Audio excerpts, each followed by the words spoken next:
Olá, está no ar mais um Conexão Legislativa e o programa de hoje faz parte de uma série sobre o panorama da Covid-19 aqui no estado de São Paulo. O tema de hoje é educação. Vamos receber aqui a secretária de Educação da cidade de Bauru, Maria do Carmo Kobayashi, que vai falar um pouquinho sobre o panorama, volta às aulas, como que tem sido aí durante a pandemia o atendimento e suporte aos alunos e aos professores. Seja bem-vinda, secretária, ao Conexão Legislativa de hoje. Eu é que agradeço o convite e a oportunidade de falar um pouco sobre a nossa cidade e sobre a educação municipal.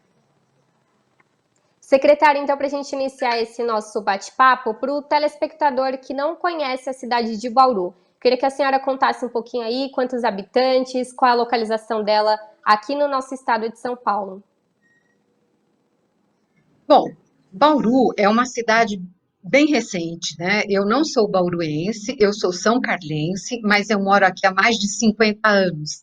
Aqui eu me casei, estudei, me casei, tenho os meus filhos, aqui eu iniciei minha carreira, então eu sou bauruense de coração. Bauru 96, né, sendo justamente a marcha para o Oeste que impulsionou pelo governo do Getúlio Vargas como incentivo ao progresso e à ocupação da região central do Brasil. E foi um importante polo, um importante fator de incremento populacional para a região. Né? No começo do século XX, o município começa a ganhar uma infraestrutura e a população ela aumenta com a chegada da ferrovia. Para Bauru, a questão do entrecruzamento das ferrovias marca a história definitivamente. E nós temos aqui um espaço muito bonito, que é a estação ferroviária, que é um prédio belíssimo de arte e de ostentação de uma época, e que conta muito da nossa história. Depois o café ganha força no município, no início do século XX, porém, com a sua desvalorização, aos poucos Bauru foi se tornando um polo industrial, e a indústria foi a principal responsável pela urbanização do município. E hoje, juntamente com o setor terciário, é a principal fonte de renda do município, né? O município ele tem o 68º PIB brasileiro, e é uma cidade universitária. Nós vamos poder conversar um pouco sobre a educação no município. É, Nesse momento, com essa crise que nós estamos vivenciando, as coisas têm se alterado, hora fecha, dependendo das orientações do Plano São Paulo, e esse perfil econômico, ele tem se alterado, e essa é justamente a nossa preocupação. Como as coisas vão andar? Tá certo que essa pandemia nos tocou a todos e ela tem uma repercussão mundial, mas o que nos preocupa justamente são as suas implicações, o isolamento em função da pandemia, esse isolamento pelo saneamento, pela neutralização e para que se diminua o contágio pelo Covid, tem deixado a vida, principalmente das pessoas mais vulneráveis, numa situação bastante difícil. Então, nós queremos que isso passe rapidamente, mas estamos ainda presos a questões contingenciais. Sim, e secretária, falando um pouco aí da infraestrutura escolar de Bauru, eu queria que você contasse um pouco sobre a escolaridade municipal, principalmente aí da cidade de Bauru, e como a senhora bem lembrou, é uma cidade universitária, né? Tem universidades públicas, muitas faculdades que recebem também alunos de outras cidades, né? Exatamente. Eu vou falar, nesse momento, do município, que é o que eu tenho mais propriedade. Nós temos uma rede estadual, que circula por todo o estado, se ramifica por todo o estado, mas eu vou me ater à rede municipal, que está sob os nossos cuidados, né? Nós temos 66 escolas de educação infantil, compreendendo creche e pré-escola. Nós temos as EMEIs e as EMEIs, as escolas municipais de ensino integral. Nós temos 16 escolas de ensino fundamental, algumas compreendendo de primeiro a quinto ano e outras de primeiro a nono ano. Na rede municipal ainda nós temos os 9 polos de EJA, e uma das meninas dos meus olhos são as creches conveniadas. Nós temos 29 creches conveniadas no município. Além disso, Bauru é uma cidade universitária. Nós temos 2 universidades públicas, a Universidade Estadual Paulista Júlio de Mesquita Filho, Unesp, com as 3 faculdades, a Faculdade de Ciências, a qual eu faço parte, eu sou professora do Departamento de Educação da Faculdade de Ciências, a Faculdade de Arquitetura, Artes e Comunicação, e a Faculdade de Engenharia, onde eu fui aluna, né? Minha primeira formação foi em engenharia elétrica. Depois, quando os meus filhos nasceram, me apaixonei pela educação e fui me voltar para os estudos da educação infantil, a área de pesquisa que eu venho trabalhando, que é a formação de professores.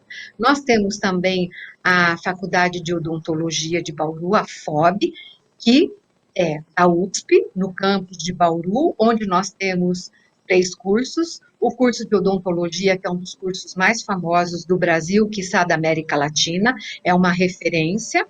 Nós temos o curso de medicina, que é bastante novo, e o curso de fonoaudiologia, que também é um curso de excelência. Para além disso, nós temos a Unisagrado, a Instituição Toledo de Ensino, a Anhanguera, as Faculdades Integradas de Bauru, a FIB, a Universidade Paulista e outras, né? Então, Bauru se configura como um polo de estudantes universitários advindos dos mais diversos lugares do Brasil. Principalmente pelos programas de excelência que nós temos na pós-graduação, tanto na USP quanto na Unesp, que eu conheço com mais propriedade. Então, nós temos um cenário educacional Bauru muito forte, com várias áreas de estudo da saúde, da jurisprudência e da educação, da engenharia, né? E nós temos, assim, uma riqueza muito grande de áreas de estudos nessa cidade. E, secretária, uma das primeiras medidas aí, com certeza, da pasta foi a suspensão das aulas no município, isso durante a quarentena, né, esse período de isolamento social por conta da pandemia da Covid-19. Desde quando essas aulas estão suspensas aí no município, as aulas municipais? Bom, então, para atender, né, o que os decretos de várias esferas nos mostraram inicialmente, as aulas em Bauru, elas foram suspensas no dia 20 de março de 2020, né? Uma questão até cabalística, 20 de 3 de 2020. Então, desde então, na rede municipal, nós tivemos a suspensão, e como vocês todos sabem, inicialmente nós tivemos um impacto muito grande, e houve o início, não posso falar com tanta propriedade, porque eu assumi essa pasta no dia 4 de janeiro.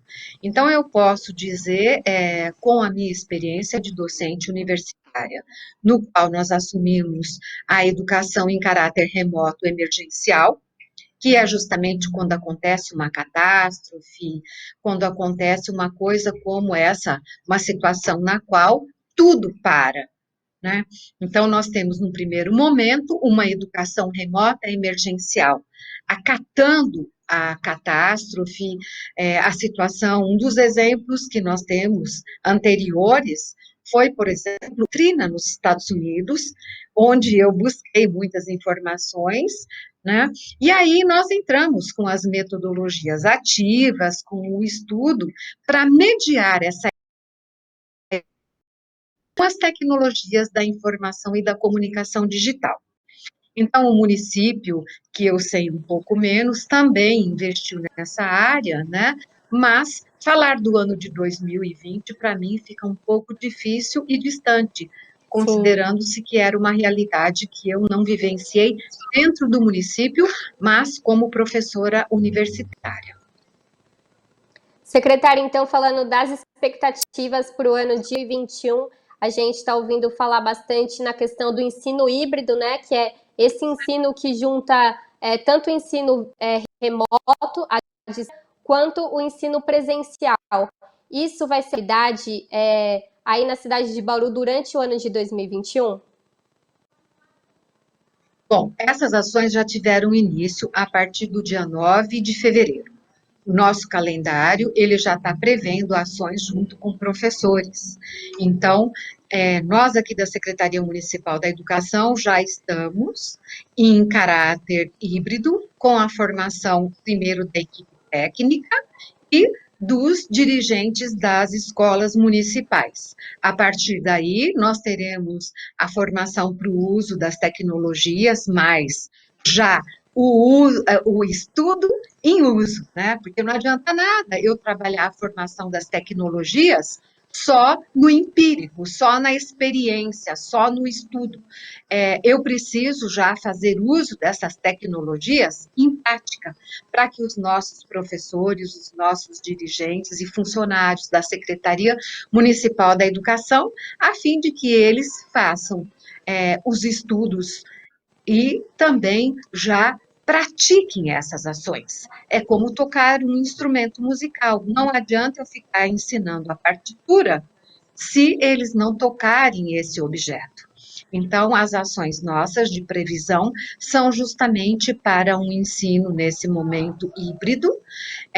Nós temos uma previsão de retorno presencial para o dia 1º de março, entretanto, nós estamos na observância dos índices, dos protocolos que nos mostram como anda a saúde da nossa cidade. Algumas cidades do interior, como vocês sabem, eles iniciaram o ano letivo presencial do estado e de alguns municípios e tiveram que, a partir do lockdown, em função dessas novas cepas, terem que fechar as suas escolas, né? A nossa previsão de retorno seguro, com um vasto protocolo de biossegurança, com estudos aprofundados. A semana que vem tem início das orientações e a formação. E aí já entra uma coisa muito interessante, que é justamente a união entre as secretarias. A Secretaria da Saúde, a Secretaria da Educação, unidas justamente para mostrar como nós faremos no cotidiano o uso dos protocolos de biossegurança, baseado nos documentos da Fiocruz e no Manual de Retorno do MEC. Então, nós usamos esses documentos que nos orientam como será a distribuição de salas, quantos alunos. Nós optamos por não voltar com 35%, mas voltar com um índice mais baixo ainda, de 25% de ocupação. As escolas passaram por um crivo muito forte, né? Eu tenho um assessor que tem bastante experiência na gestão de escolas, que durante 40 anos foi dirigente do SESI Bauru, e ele e a equipe de engenheiros e arquitetos foram às escolas, olharam as dificuldades. Entretanto, há de se ressaltar que tudo é muito novo e que nós vamos ter a verdadeira dimensão do retorno, apesar de todos os cuidados, apesar da contagem, recontagem, entrega dos EPIs, máscaras, totens, os luvas para os atendentes, material sanitário, tapete sanitário para a entrada das escolas, orientações dos cartazes, o cuidado com as pias, com os bebedouros, as garrafas individuais, tudo isso está sendo visto. Entretanto, nós sabemos que uma coisa são os protocolos, é a gente preparar as escolas. Outra coisa vai ser no primeiro dia de aula. É óbvio que nós teremos alguns transtornos, nós teremos pais que não vão se ater aos horários dos seus filhos, que não vão levar documento que constate diariamente a saúde dos seus filhos. As reuniões de pais estão acontecendo, eu mesma participei de reunião de pais, assistindo-as e mostrando, né, que nós temos os protocolos de biossegurança. Entretanto, esses protocolos, eles vão criar vidas quando nós respeitarmos o que nele está definido. a observância de como fazer, de como entrar, medir, orientar a lavação das mãos, o uso do álcool gel, o uso do álcool líquido, a limpeza dos sapatos. Só que nós temos um problema muito sério com crianças. Essas crianças ficaram praticamente um ano separadas dos seus amiguinhos, separadas dos seus professores. Vai ser muito difícil contê-las do abraço. Nós, latinos, somos muito afetivos. Tudo isso nos preocupa muito, né? Principalmente o uso de máscaras, que nesse momento é uma necessidade. Nós temos três áreas que não podem ser, três questões que não podem ser negligenciadas. A primeira, o uso de máscara, a higiene das mãos e o distanciamento.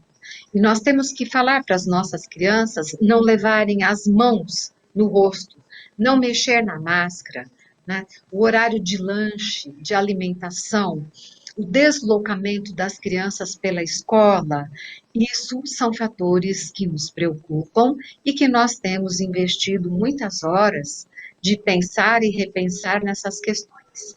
Então, nós estamos investindo muito nessas questões para nós termos uma previsão de um retorno seguro. E, secretária, a senhora tocou em dois pontos muito importantes, né, que é a capacitação desses professores, principalmente que usam agora a tecnologia, né, a questão do ensino híbrido é uma realidade não só aí na cidade de Bauru, mas em todo o estado de São Paulo, no Brasil, no mundo. Então é importante ter essa capacitação dos professores, né? Eles têm ficado muito criativos para ajudar os alunos a ficarem interessados nesse conteúdo, né? A gente sabe quanto é difícil ter esse contato à distância. E também a questão da parceria entre as secretarias, que é a Secretaria de Educação e de Saúde, que tem unido esforços exatamente para conseguir cumprir todos os protocolos para a volta segura das aulas para os alunos e também para os professores. E eu gostaria de saber se, junto com a Secretaria de Saúde, vocês têm trabalhado uma assistência psicológica aos alunos ou aos professores, porque a gente entende que essa questão do isolamento social mexeu bastante com o nosso emocional, né? Então, eu queria retomar uma questão que está sendo muito importante aqui no município onde nós vivemos, né? A primeira coisa é a parceria entre as secretarias. Eu tenho me sentido muito acolhida junto à Secretaria da Administração.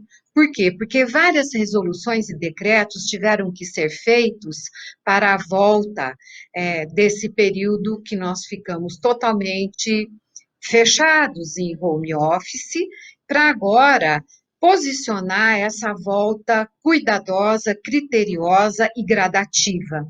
Então, as secretarias, elas têm se pautado, mesmo a Secretaria de Obras, no cuidado com as nossas escolas em algumas questões que só o meu grupo de manutenção não dá conta, o pessoal de TI, que tem cuidado com bastante carinho das nossas redes, porque muitas das nossas escolas não estavam funcionando, né? As redes estavam sem conexão. A Secretaria de Saúde, justamente na questão da biossegurança, e a SEBS. Então, é um grupo de pessoas que estão vivendo as mesmas dificuldades, mesmo a Secretaria de Recursos Financeiros, que também nos orientam para onde usar o dinheiro em questões emergenciais. Por exemplo, nós tínhamos uma lista deixada pela gestão anterior de EPIs. Entretanto, outras coisas foram sendo vistas que eram importantes, que nós tivemos que comprar. Então, isso tem feito, essa pandemia, ela tem sido terrível para muitas questões. O isolamento social, essa crise sanitária, entretanto, ela está nos ensinando muitas coisas, inclusive a questão da empatia e da colaboração, da cooperação. E isso tem sido muito importante. Em relação à formação dos professores, é, a tecnologia, ela já existia, ela já estava disponível. Nenhum de nós aqui sabe, pode afirmar que a tecnologia não estava nas nossas vidas. Por exemplo, o uso de cartões chipados, de crédito, dinheiro virtual, o controle do trânsito, as televisões que nós estamos vendo, assistindo, os tablets, e livros que nós adquirimos, as redes sociais que são alimentadas, entretanto, isso não é suficiente. Para a educação, nós temos questões muito mais pontuais. Essas questões estão correlatas, por exemplo, a programas específicos. Nós, aqui na nossa secretaria, nós temos o Google for Education, assim como eu tinha na Unesp. O uso do Meet, o uso do Classroom, o uso das agendas para nós fazermos o agendamento dos nossos encontros interativos, né? Ele exige uma formação. E isso é de suma importância. E esse ano eu tenho investido, a minha equipe tem investido muito nisso. Então, isso tem sido realmente muito importante. Para além disso, nós temos os objetivos específicos de cada etapa da educação. A educação infantil, o ensino fundamental 1, o ensino fundamental 2, o EJA, né? E isso nos preocupa bastante. Então, realmente foi juntar esforços. E, secretária, quanto a essa assistência psicológica, né? A gente sabe que o isolamento social abalou o nosso emocional, né? Quanto a isso, os alunos também, a questão desse contato físico, principalmente nessa época de formação, né? Nessa idade, nessa faixa etária, né? De formação, e também quanto aos professores, né? Vocês têm observado que vai ser preciso unir esforços também na assistência psicológica? Sim, apesar da brevidade da nossa gestão, nós iniciamos em 4 de janeiro, nós estamos iniciando parcerias com as universidades que possuem os cursos de psicologia. Já existe um trabalho em andamento justamente para isso, né? Tem todo um trabalho agendado, tem todo um planejamento que vem ocorrendo junto com os protocolos sanitários para esse protocolo de atendimento a essas questões. Porque, veja bem, o distanciamento, ele nos causou sérios danos, entre eles os danos psicológicos. Nós sabemos da questão da ansiedade, nós sabemos dos transtornos que estão acontecendo nas nossas vidas, o medo ao inusitado, essa questão que nós estamos convivendo diariamente com a morte ao nosso lado, em decorrência dos casos mais graves que estão ocasionando o coronavírus. Então, tudo isso nos preocupa e esta também é uma demanda, é uma preocupação desta secretaria. Nesse sentido, nós estamos em franco planejamento, justamente para que os nossos professores tenham também esse amparo. Secretário, eu queria agradecer a sua participação no Conexão Legislativa de hoje. Muito importante falar da área de educação. A gente tem feito um panorama aí em todas as cidades aqui do estado de São Paulo, falando um pouco sobre a saúde e também esse retorno às aulas, né, com segurança, respeitando os protocolos. Então, agradeço mais uma vez a disponibilidade para falar desse tema tão importante e contar um pouquinho aí do trabalho na cidade de Bauru. Então, eu, em nome de toda a minha equipe, aqui da Secretaria Municipal da Educação, é que tenho a agradecer por vocês poderem contar um pouco das nossas dificuldades e do nosso trabalho para esse retorno tão esperado, tão difícil, que eu acredito seja o maior desafio da minha carreira, com mais de 30 anos de experiência. Nós é que agradecemos essa oportunidade. Muito obrigada. E o Conexão Legislativa de hoje fica por aqui. Se você quiser rever este ou outro programa da Rede Alesp, é só ficar ligado na nossa programação ou acessar o nosso canal no YouTube. Até a próxima!